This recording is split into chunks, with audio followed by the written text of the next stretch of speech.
안녕하세요. 신학 공부하시는 청취자 여러분, 반갑습니다. 네, 안녕하세요. 오늘 저희가 함께 깊이 파고들 주제는요. 마이클 호튼이 데이빗 모저의 전적 그리스도, 라틴어로는 토투스 크리스투스라고 하죠. 이 개념을 다룬 글입니다. 네, 그 개념이죠. 특히 이게 이제 개혁주의 신학 전통, 그러니까 여러분이 아마 깊이 연구하고 계실 웨스트민스터 신앙 고백서나 하이델베르크 요리문답 같은 그런 신앙 고백의 맥락에서 어떤 의미가 있는지 좀 파헤쳐보는 시간이 될 것 같아요. 네, 아주 중요한 주제입니다. 저희가 주로 참고할 자료는요. 호튼이 2020년에 프로 에클레시아 저널에 기고한 글입니다. 제목이 Affirming Moses Well Qualified Totus Christus 이거죠. 맞습니다. 그래서 오늘 저희 목표는 아주 명확합니다. 호튼이 모저의 논의를 딱 보고 어떻게 평가하는지, 그리고 자신의 원래 입장은 뭐였는지, 어떻게 설명하는지 이걸 보고요. 궁극적으로 이 토투스 크리스투스 개념이 개혁주의 신학이라는 큰 틀 안에서 어떻게 이해되고 또 적용될 수 있을지 함께 탐색해 보는 겁니다. 네, 좋습니다. 시작하기 전에 그 토투스 크리스투스 개념 자체에 대해서 아주 간략하게 배경을 좀 말씀드리면 좋을 것 같은데요. 네네, 부탁드립니다. 이게 온전한 그리스도 또는 전체 그리스도 이렇게 번역할 수 있는데 사실은 신학 역사에서 보면 뿌리가 꽤 깊어요. 저기 어거스틴까지 거슬러 올라가거든요. 어거스틴까지요? 와. 네, 그러니까 그리스도라는 머리 그리고 그의 몸인 교회를 하나의 어떤 유기적인 전체로 보려는 그런 시도라고 할 수 있습니다. 그런데 좀 이상하게도 호튼도 그 서두에서 지적하는데 이 유서 깊은 개념이 개신교, 특히 복음주의권 안에서는 생각보다 그렇게 큰 주목을 받지는 못했어요. 그랬군요. 왜 그랬을까요? 여러 이유가 있겠지만 어쨌든 모저의 논문은 바로 그 점을 파고들면서 이 토투스 크리스투스 개념을 다시 좀 신학적인 논의의 중심으로 가져오자 이런 중요한 시도였다고 볼 수 있는 거죠. 그렇군요. 배경 설명 감사합니다. 그럼 이제 바로 호튼의 핵심 주장으로 들어가 보죠. 네, 호튼은 모저가 제시한 그 개념, 그러니까 여러 신중한 작용 요건을 갖췄다고 표현했죠. Well qualified, totus Christus. 그 개념 자체에 대해서는 전혀 이견이 없다는 점을 분명히 합니다. 네 맞아요. 오히려 전적으로 동의한다, 심지어 설득력 있다 이렇게까지 평가를 하죠. 그게 첫 번째 포인트입니다. 그렇죠. 근데 호튼이 진짜 문제 삼는 건 다른 지점이라는 거죠. 바로 그겁니다. 뭐냐면 모저 글 속에서 마치 호튼 자신이 토트스 크리스투스라는 개념 자체를 아예 거부하는 것처럼 더 나아가서는 그리스도와의 그 신비적 연합, 미스티컬 유니언까지도 부정하는 사람처럼 그려졌다는 거예요. 오해가 있었군요. 네, 호튼은 이게 전혀 사실과 다르고 자신은 이미 여러 책이나 글을 통해서 모저가 옹호하는 것과 똑같은 방식, 그러니까 필요한 신학적인 제안들을 두면서 토트스 크리스투스를 아주 적극적으로 지지해왔다. 이렇게 강하게 주장을 합니다. 구체적으로 어떤 부분에서 그렇게 묘사됐다고 지적하나요? 예를 들면 모저가 호튼을 포함해서 몇몇 신학자들이 토투스 크리스투스는 물론이고 신비적 연합까지도 거부하는 듯한 그런 인상을 주는 부분을 언급하는데요. 호튼은 이건 명백한 오해다. 자신의 대중적인 글쓰기나 학문적인 저술이나 양쪽 모두에서 신비적 연합이 얼마나 중요한지를 계속해서 강조해 왔다고 반박하죠. 그렇군요. 또 다른 오해 지점도 있나요? 네, 또 하나 중요한 게 솔루스 크리스투스, 그러니까 오직 그리스도 원리와 관련된 부분입니다. 솔루스 크리스투스. 모저가 호튼의 입장을 요약하면서 약간 이런 식으로 썼어요. 개신교는 그리스도만이 교회의 은혜를 주신다고 주장하기 때문에 솔루스 크리스투스, 토투스 크리스투스를 받아들일 수 없다. 이런 식으로요. 그리고 이걸 호튼이 로마 카톨릭의 코미니오 신학을 비판하는 것과 연결을 시켰거든요. 네. 근데 호튼은 이것도 자기 입장을 완전히 왜곡한 거다. 이렇게 지적합니다. 그러니까 호튼이 솔루스 크리스투스를 강조하는 게 토투스 크리스투스 자체를 부정한다는 뜻은 전혀 아니라는 거군요. 정확합니다. 호튼은 심지어 모저가 이런 주장의 근거로 자기 책, 그 People and Place라고 2008년에 나온 책인데 거기 특정 부분을 인용했는데 그 인용 방식마저도 정확하지 않다고 지적해요. 인용까지 부정확했다. 네. 근데 더 중요한 건 뭐냐면 그 책에서 토투스 크리스투스라는 제목이 붙은 챕터가 있는데 그 챕터의 전체적인 논지는 칼 아담 같은 일부 신학자들이 교회를 그리스도랑 너무 동일시하는 약간 신해결주의적 해석이라고 비판하는데 그런 걸 비판하는 거지 어거스틴이나 칼뱅이 이해했던 방식의 토투스 크리스투스 개념 자체를 거부한 게 전혀 아니었다는 점을 아주 분명히 합니다. 아하, 그러니까 비판의 대상이 달랐던 거네요. 개념 자체가 아니라 특정 해석을 비판한 거다. 그렇죠. 오해를 바로잡는 핵심이 바로 그 지점입니다. 그럼 호튼이 그 책 People and Place에서 실제로 제시했던 토투스 크리스투스에 대한 입장이 뭐였는지 이걸 좀 더 자세히 들여다봐야겠네요. 네, 호튼이 자기 책 내용을 직접 인용하면서 설명을 하는데요. 핵심은 균형이에요, 균형. 균형이요? 네. 그는 그리스도론의 아주 중요한 기준이죠. 칼케돈 신조. 이 칼케돈 신조가 여기서도 지침이 되어야 한다고 강조합니다.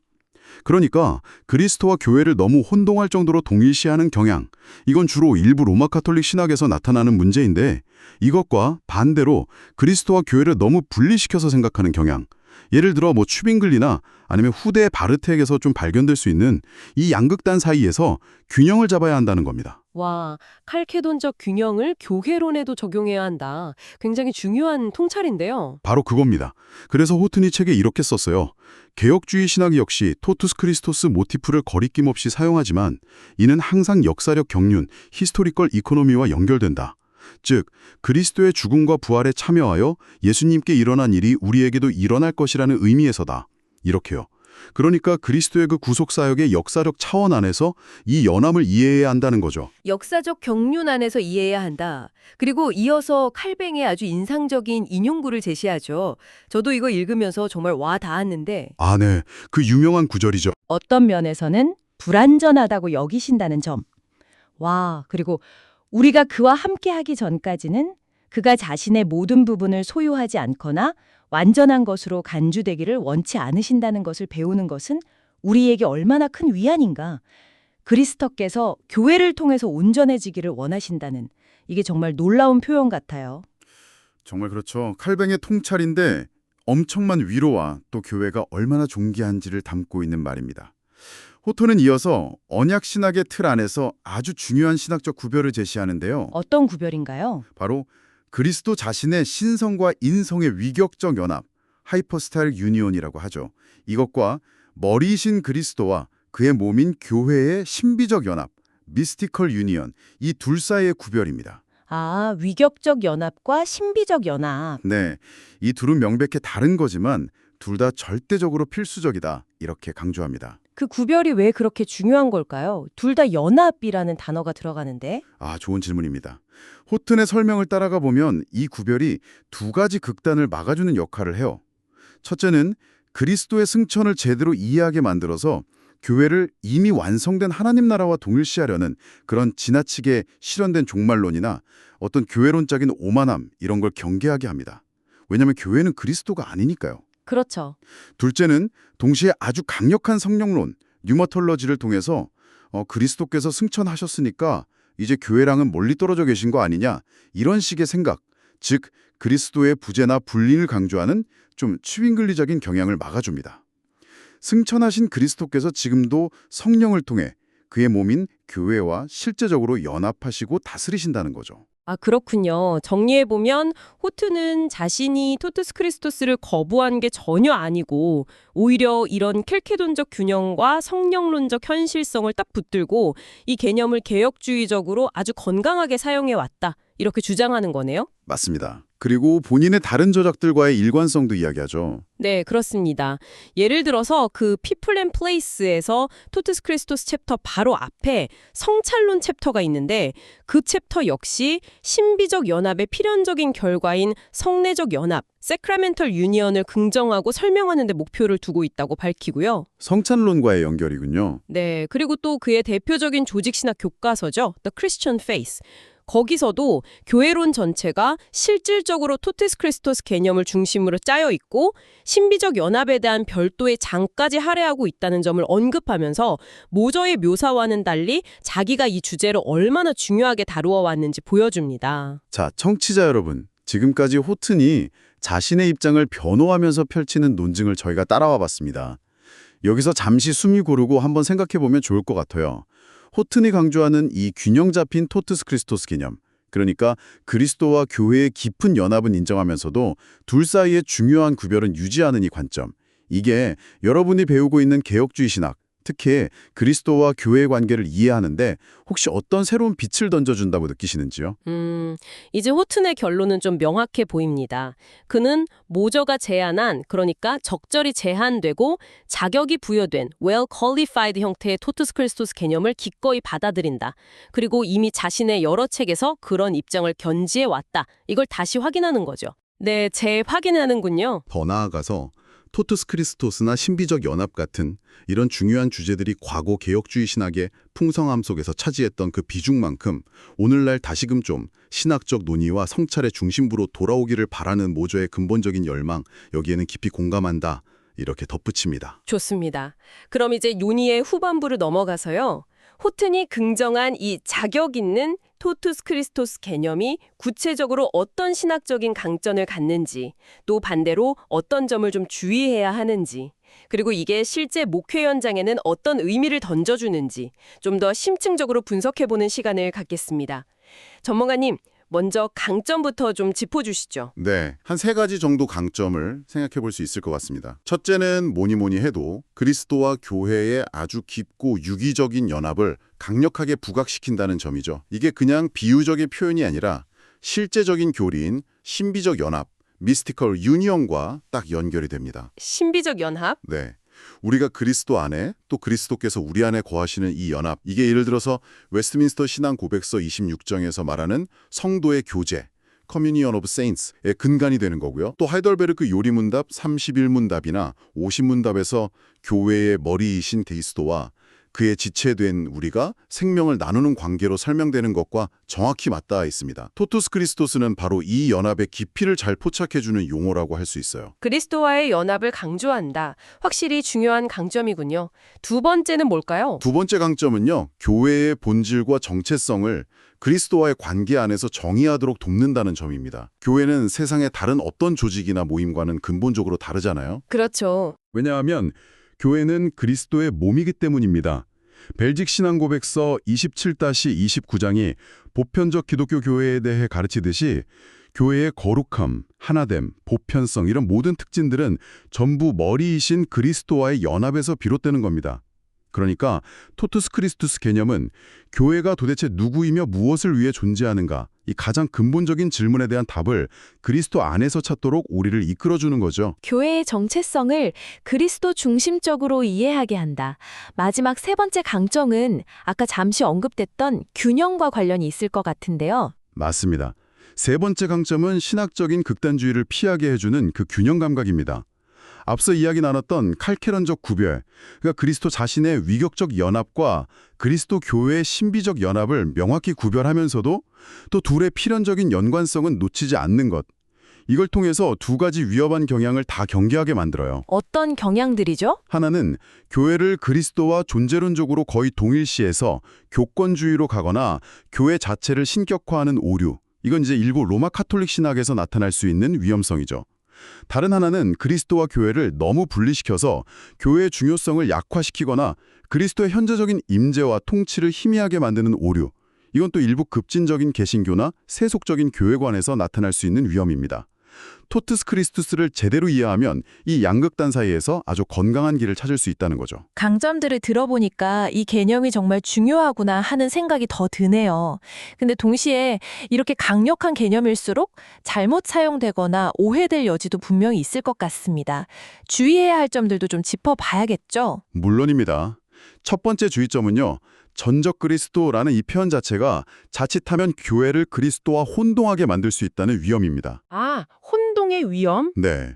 교회의 권위나 역할을 너무 과도하게 높여서 마치 교회가 그리스도와 동등한 존재인 것처럼 생각하게 만들 수가 있어요. 호튼이 그 피포 앤 플레이스 책에서 칼 아담 같은 사람들을 비판하면서 경계했던 지점이 바로 이거죠. 교회는 분명 그리스도의 몸이지만 머리는 아니잖아요. 이 구별이 흐려지면 아주 심각한 신학적 오류로 이어질 수 있습니다. 교회를 그리스도와 혼동할 위험, 알겠습니다. 두 번째는 어떤 점을 조심해야 할까요? 두 번째 주의점은 개혁주의의 핵심 원리 중 하나인 솔루스 크리스투스, 오직 그리스도 원리와의 관계를 잘못 설정하는 겁니다. 아까 모저가 호튼의 입장을 오해했던 지점이기도 한데요. 네. 토투스 크리스투스를 너무 강조하다가 마치 교회가 그리스도와 함께 구원이나 은혜를 베푸는 어떤 공동 주체인 것처럼 생각하는 것. 이건 솔루스 크리스투스 원리와 정면으로 배치됩니다.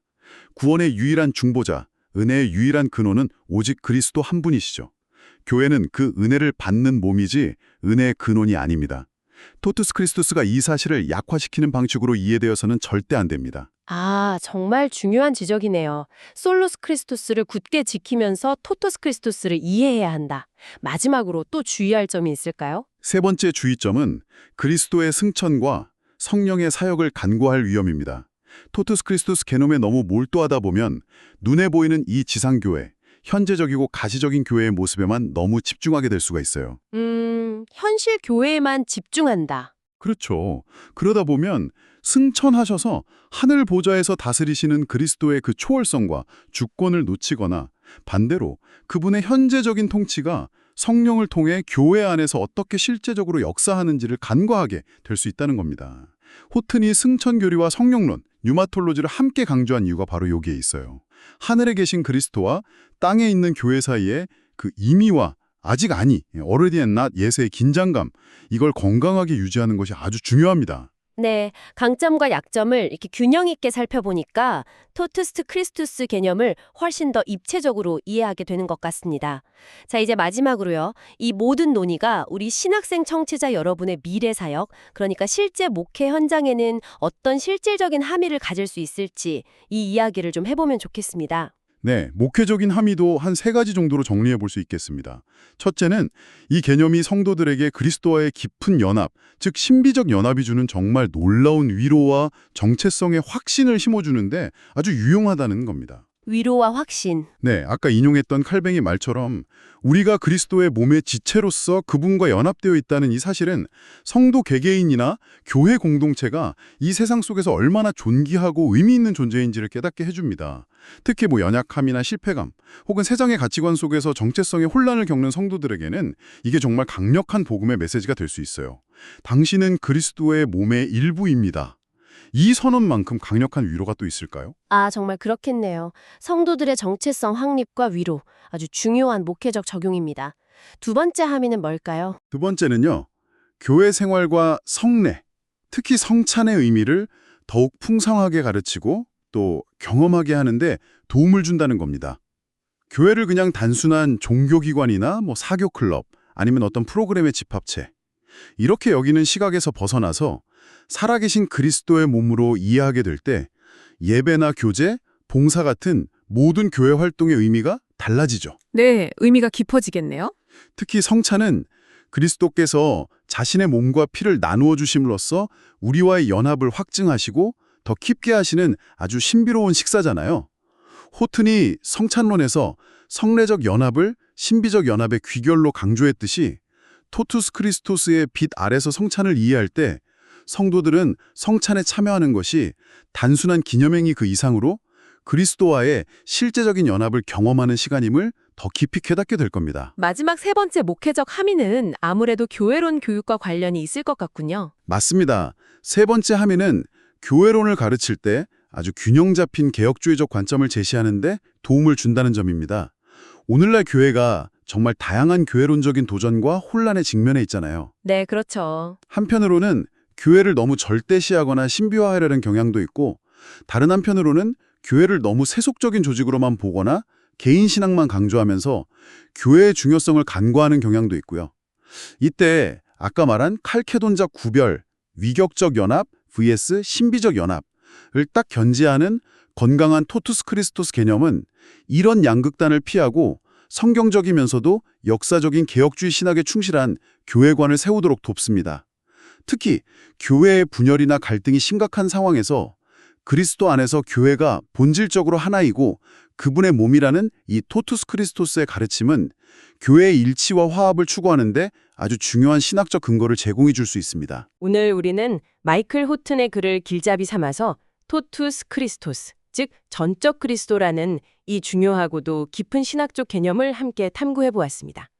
핵심을 다시 한번 정리하자면 호턴은 적절히 이해되고 신학적으로 잘 제안된 토투스 크리스토스 개념을 강력하게 지지하고 있고, 이것이 그리스도와 교회의 신비적 연합을 강조하는 우리 개혁주의 신앙 고백 전통과 아주 아름답게 조화를 이룬다는 것입니다. 네, 중요한 점이죠. 다만 그리스도 자신의 신성과 인성의 연합인 위격적 연합, 그리고 그리스도와 교회의 연합인 신비적 연합, 이 둘 사이에 칼케돈적 구별을 항상 염두에 두는 것이 건강한 이해의 핵심이라는 점, 이걸 꼭 기억해야겠습니다. 오늘 긴 시간 동안 함께 이야기 나눠주셔서 감사합니다. 네, 저도 즐거웠습니다. 오늘 저희가 함께 나눈 이 토투스 크리스토스 개념에 대한 논의가 청취자 여러분의 계속되는 신학 연구 그리고 또 앞으로 펼쳐나가실 목회 사역에 깊은 영감을 줄 수 있기를 진심으로 바랍니다. 네. 마지막으로 한 가지 질문을 던지면서 마무리하고 싶은데요. 그리스도와 교회의 이 깊고도 신비로운 연합에 대한 이해가 오늘날 우리 시대의 교회가 직면하고 있는 수많은 도전들, 예를 들어 깊어가는 분열의 아픔이나 거센 세속화의 물결 앞에서 과연 어떤 새로운 통찰력과 실천적인 해답을 제시해 줄 수 있을까요? 이 질문을 한번 품고 계속해서 고민하고 탐구해 나가시면 좋겠습니다.